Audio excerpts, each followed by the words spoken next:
కొంతమంది పిల్లలు ఉంటారు, తల్లిదండ్రులు వచ్చి అంటారు, అన్నయ్య వీడు బాగా చదువుకోవాలని వీడు కడుపులో పడినప్పటి నుంచి ప్రార్థన చేశాను అన్నయ్య. 10వ తరగతి సెకండ్ క్లాసులో పాస్ అయ్యాడు అన్నయ్య. ఇంటర్మీడియట్ సెకండ్ క్లాసులో పాస్ అయ్యాడు అన్నయ్య.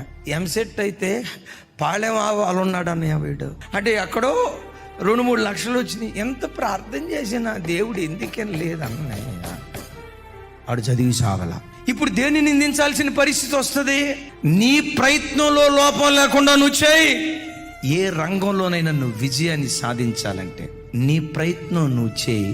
దేవుడు చేయాల్సిన కార్యం దేవుడు చేస్తాడు. నీ యుద్ధం నువ్వే చేయాలి, నీ పోరాటం నువ్వే పోరాడాలి.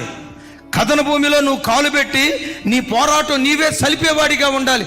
నీ ప్రయత్నంలో లోపం లేకుండా నువ్వు చేయాల్సిందంతా చేసి దేవుని మీద ఆధారపడు.